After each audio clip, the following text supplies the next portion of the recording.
Hello everyone, welcome back to the channel. ಇವತ್ತಿನ topic arithmetic operators. Arithmetic operators ಅಂದ್ರೆ ಏನು? Arithmetic operators are used to perform mathematical operations like addition, subtraction, multiplication, division and finding remainder. Mathematical operations ಅಂದರೆ addition, subtraction, multiplication, division ಹಾಗೆ reminder ಇವುಗಳ ಮೇಲೆ perform ಮಾಡೋದಕ್ಕೆ arithmetic ಆಪರೇಟರ್ಸ್ಗಳನ್ನು use ಮಾಡ್ತಾರೆ. ಯಾವುದೆಲ್ಲ arithmetic operators ಇದೆ ಅನ್ನೋದನ್ನ ಈ ಟೇಬಲ್ನಲ್ಲಿ ಹಾಕಿದ್ದೀನಿ. ಒಮ್ಮೆ ನೋಡ್ಕೊಳ್ಳಿ, ನಾನು ಪ್ರೋಗ್ರಾಮ್ ಬರೀತಾ ಅದನ್ನ ಎಕ್ಸ್ಪ್ಲೇನ್ ಮಾಡ್ತೀನಿ. ಅರಿಥ್ಮೆಟಿಕ್ ಆಪರೇಟರ್ಸ್ಗಳನ್ನ ಯೂಸ್ ಮಾಡಿಕೊಂಡು ನಾವಿವಾಗ ಒಂದು ಸಿಂಪಲ್ ಪ್ರೋಗ್ರಾಮ್ ಅನ್ನ ಬರೆಯೋಣ. ನಾನು ಮೊದಲಿಗೆ ಒಂದು ಕ್ಲಾಸ್ನ ಕ್ರಿಯೇಟ್ ಮಾಡ್ತೀನಿ, ಅರಿಥ್ಮೆಟಿಕ್ ಡೆಮೋ ಅಂತ. New Java class arithmetic demo.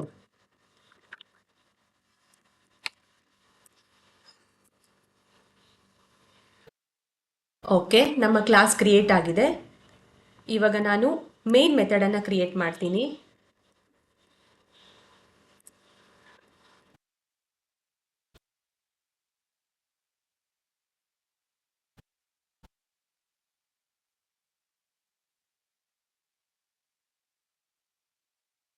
Okay, ನೀವು ಆ ಟೇಬಲನ್ನು ನೋಡ್ಕೊಂಡಿದ್ದೀರಾ ಅಂತ ಅಂದ್ಕೊಳ್ತೀನಿ. ಮೊದಲನೇದಾಗಿ ಅರಿಥ್ಮೆಟಿಕ್ ಆಪರೇಟರ್ಸಲ್ಲಿ ಯಾವ್ದು ಬರುತ್ತೆ? ಅಡಿಷನ್ ಬರುತ್ತೆ.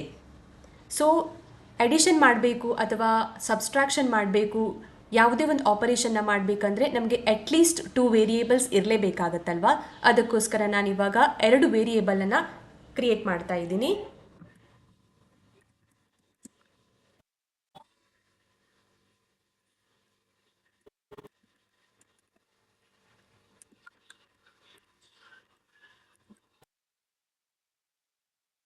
ಇಲ್ಲಿ ಎ ಬಿ ಅಂತಾನೆ ತಗೊಳ್ಬೇಕು ಅಂತ ಏನಿಲ್ಲ, ನಿಮಗೆ ಯಾವುದು ಬೇಕಂತ ಅನ್ಸುತ್ತೋ ಅದನ್ನ ತಗೋಬಹುದು.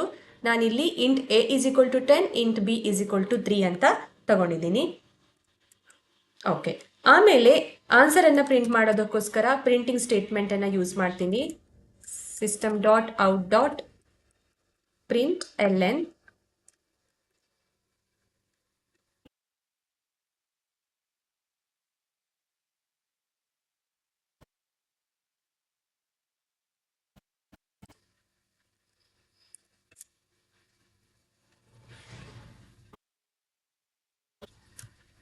ಎಷ್ಟು ಆಪರೇಟರ್ಸ್ ಇದೆ ಅದರಲ್ಲಿ? ಟೇಬಲ್ನಲ್ಲಿ 5 ಇದೆ, ಅದಕ್ಕೋಸ್ಕರ ನಾನು 5 ಪ್ರಿಂಟಿಂಗ್ ಸ್ಟೇಟ್ಮೆಂಟನ್ನು ಯೂಸ್ ಮಾಡ್ತೀನಿ. ಮೊದಲನೇದು ಅಡಿಷನ್ ಅಲ್ವಾ? ಸೊ ಆ್ಯಡ್ ಮಾಡಬೇಕಾದ್ರೆ ಏನು ಯೂಸ್ ಮಾಡ್ತೀವಿ ನಾವು? ಪ್ಲಸ್ ಸಿಂಬಲನ್ನು ಯೂಸ್ ಮಾಡ್ತೀವಿ. ನಾರ್ಮಲ್ ಆಗಿ system dot out dot print L N printing ಸ್ಟೇಟ್ಮೆಂಟನ್ನು ಯೂಸ್ ಮಾಡಿಕೊಂಡು ನಾವು ಆಲ್ರೆಡಿ ಟೆಕ್ಸ್ಟ್ಗಳನ್ನು ಹೇಗೆ ಪ್ರಿಂಟ್ ಮಾಡೋದು ಅಂತ ನೋಡಿದ್ದೀವಿ ಅಲ್ವಾ? ಡಬಲ್ ಕೋಟ್ಸಲ್ಲಿ ಹಾಕ್ಬಿಟ್ಟು ಪ್ರಿಂಟ್ ಮಾಡಿದಾಗ ಅದು ಪ್ರಿಂಟ್ ಆಗುತ್ತೆ. ಹಾಗೆ ಇವಾಗ ನನಗೆ ಎನ ವ್ಯಾಲ್ಯೂನ ಪ್ರಿಂಟ್ ಮಾಡಬೇಕು ಅಂದರೆ ಡೈರೆಕ್ಟಾಗಿ ಎ ವೇರಿಯೇಬಲ್ನ ಇಲ್ಲಿ ಯೂಸ್ ಮಾಡ್ತೀನಿ. ಆವಾಗ ನಮಗೆ ಔಟ್ಪುಟ್ಟಲ್ಲಿ ಎದ ವ್ಯಾಲ್ಯೂ 10 ಬರುತ್ತೆ ಅಲ್ವಾ? ಇವಾಗ ನಾವು ಒಂದು ಆಪರೇಷನ್ನ ಮಾಡಬೇಕು. ಮೊದಲನೆಯದು ಬಂದು ಅಡಿಷನ್ ಅಂತ. ಸೊ ಅಡಿಷನ್ ಅಂದರೆ ಎ ಪ್ಲಸ್ ಬಿ. ನಾನಿಲ್ಲಿ ಡೈರೆಕ್ಟಾಗಿ ಎ ವೇರಿಯೇಬಲನ್ನು ಪ್ಲಸ್ ಬಿ ವೇರಿಯೇಬಲನ್ನು ಯೂಸ್ ಮಾಡ್ತೀನಿ. ಓಕೆನಾ? ಸೊ ಇದರಲ್ಲಿ ಎ ವ್ಯಾಲ್ಯೂ ಎಷ್ಟು? 10 ಪ್ಲಸ್ 3, ಬಿ ವ್ಯಾಲ್ಯೂ ಎಷ್ಟು? 3. ನಮಗೆ ಆನ್ಸರ್ ಎಷ್ಟು ಬರಬೇಕು? 13 ಅಂತ ಬರಬೇಕು. ನಾನಿಲ್ಲಿ ಕಮೆಂಟಲ್ಲಿ ಆನ್ಸರ್ನ ಹಾಕಿರ್ತೀನಿ, ನೋಡೋಣ ನಮಗೆ ರನ್ ಮಾಡಿದಾಗ ಅದೇ ಔಟ್ಪುಟ್ ಬರುತ್ತಾ ಇಲ್ಲ ಅಂತ ನೋಡೋದಕ್ಕೆ. ಓಕೆ, ಎರಡನೇ ಆಪರೇಷನ್ ಯಾವುದು? Subtraction. A minus B. A minus B ಆವಾಗ ವ್ಯಾಲ್ಯೂ ಏನು ಬರುತ್ತೆ? ಎ ಮೈನಸ್ ಬಿ ಅಂದರೆ 7. 10 ಮೈನಸ್ 3 7 ಬರಬೇಕು. Next operation A into multiplication. A into B ಎಷ್ಟಾಗುತ್ತೆ ಆನ್ಸರ್? 30. 10 ಇಂಟು 3 30. ಆಮೇಲೆ division. A divided by B.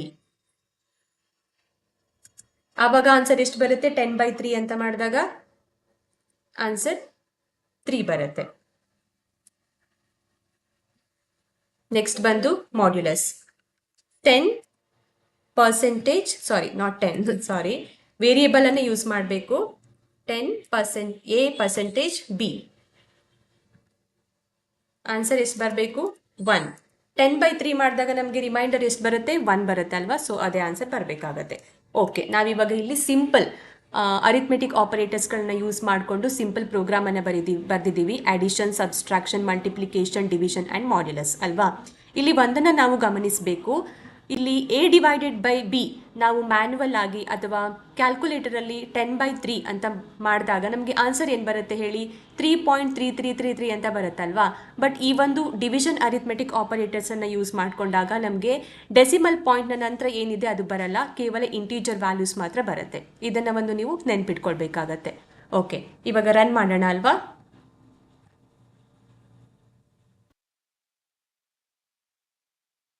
ನೋಡಿ 13, 7, 33, 1 ಗೊತ್ತಾಯ್ತಲ್ವಾ. ಸೊ A+B ಮಾಡಿದಾಗ, A-B ಮಾಡಿದಾಗ, A×B ಮಾಡಿದಾಗ ಏನು ಆನ್ಸರ್ ಬರಬೇಕು ಕರೆಕ್ಟಾಗಿ ಬಂದಿದೆ. ಹಾಗೆ A/B 10/3 ಮಾಡಿದಾಗ 3.33 ಬರುತ್ತೆ ನಾವು ಕ್ಯಾಲ್ಕುಲೇಟರ್ ಯೂಸ್ ಮಾಡಿಕೊಂಡು ಮಾಡಿದಾಗ ಅಥವಾ ಮ್ಯಾನ್ಯುವಲ್ ಆಗಿ ಮಾಡಿದಾಗ. ಬಟ್ ಈ ಒಂದು ಡಿವಿಷನ್ ಅನ್ನೋ ಅರಿಥ್ಮೆಟಿಕ್ ಆಪರೇಟರ್ಸ್ನ ಯೂಸ್ ಮಾಡಿಕೊಂಡಾಗ ನಮಗೆ ಕೇವಲ ಇಂಟೀಜರ್ ವ್ಯಾಲ್ಯೂ ಬರುತ್ತೆ, 3 ಅನ್ನೋದು ಮಾತ್ರ ಬರುತ್ತೆ. ಹಾಗೆ A/3 B 10/3 ಮಾಡಿದಾಗ ನಮಗೆ ರಿಮೈಂಡರ್ ಎಷ್ಟು ಬರುತ್ತೆ, 1. ಸೊ ಆನ್ಸರ್ ಕರೆಕ್ಟ್ ಆಗಿದೆ ಅಲ್ವಾ. ಓಕೆ, ಇವತ್ತಿನ ಈ ಕ್ಲಾಸ್ ನಿಮಗೆ ಖಂಡಿತವಾಗ್ಲೂ ಯೂಸ್ಫುಲ್ ಆಗಿದೆ ಅಂತ ಅಂದ್ಕೊಳ್ತೀನಿ. ನಿಮಗೆ ಖಂಡಿತವಾಗ್ಲೂ ಯೂಸ್ಫುಲ್ ಆಗಿದ್ದರೆ ದಯವಿಟ್ಟು ಈ ವಿಡಿಯೋವನ್ನು ಶೇರ್ ಮಾಡಿ, ಲೈಕ್ ಮಾಡಿ, ಹಾಗೆ ನಮ್ಮ ಚಾನಲನ್ನು ಸಪೋರ್ಟ್ ಮಾಡಿ. Thank you.